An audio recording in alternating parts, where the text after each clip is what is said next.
Това авокадо буквално ще пробие плика. Вижте го как се е изкривило. Днес няма да ви показвам как се съди оценка. Днес ще ви покажа бруталната разлика между трите метода. Пълния провал във водата, сигурната почва и е този бунтовник в плика. Здравейте на всички, аз съм от нещо нищо и преди да ви покажа бунтовника, набързо ще ви покажа развитието на другите. Ето го това водата. Откакто сме го сложили, абсолютно никаква промяна, обелихме го.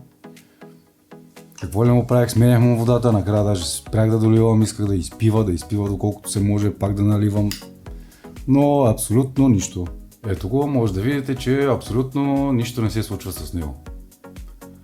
Както си го обелихме, си го оставихме, така си стои. И за мен това е провален експеримент. Следователно, заедно с чашката отиваме в кофата. А сега един бърз поглед, приятели, на това, което засадихме в почвата. Вижте го как е станало. Вижте, не знам тия листенца дали така трябва да бъдат или липса на нещо, на някакво хранително вещество. Но продължава да расте, дебелее, твърдо е, здраво е, няма никакви проблеми. Даже мога да ви покажа, в момента е точно 70 см. Ето, приятели, точно 70 см е станало високо. Ето го и най-интересният. Нашето изкривено авокадо. До ден днешен, от 26 март, откакто почнахме експеримента, не съм го валил от пликчето, приятели. Само от време на време понапръсквах, даже в последно време не съм го и пръскал. Салфетката е почти суха. Пуснало си е корени, всичко, само сега ще бъда малко по-внимателен. Да не ги щупя. И всичко да приключи още сега. Нека да обърнем малко внимание на кореновата му система. На вид е добре. Тук там има някакво черно връхче, което предполагам, че започва да загниват коренчето, но останалите са окей. Според мен, ако ги сложим в почва, ще си пуснат още разклонения и не би трябвало да загине. Това, че е започнало да расте отстрани, според мен се дължи на факта, че е идвало светлината от сам.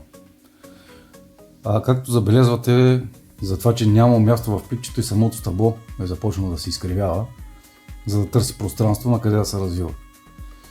И по този интересен начин ми хрумна идеята да пробвам, като го засадя, да го изкривя и да пробвам по някакъв начин да го закрепя, така да расте. За да видим дали ще може да си направим авокадо бонзай. Ако според вас ще се получи, веднага искам да ми дадете по един лайк. Не забравяйте да се абонирате за канала и цъкнете камбанката, за да може да получавате веднага известията. Към момента, приятели, мисля, че тази саксийка ще ми свърши страхотна работа, за да видим дали ще порасте изобщо. Сега ще му направим малко дупчица тук, да може да го засадим. Само че май ще го засадя по-надълбоко, защото корените са и от горната страна. Ще пробвам да ги покрия. Ето така. И сега ето така ще пробвам да го залепя за нашата саксия. Понеже вече опитах, приятели, с обикновен тиксо, не се получава, затова сега ще опитам с изолир бант. Ето така ще се опитам да го закрепя.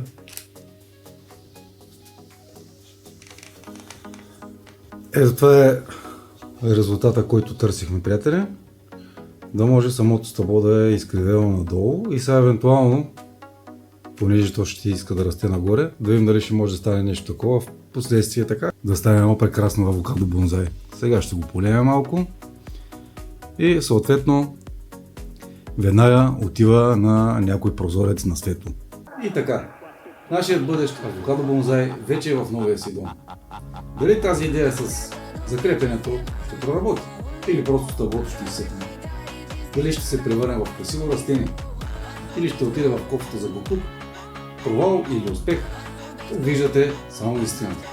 Защото това е от нещо нищо. До скоро!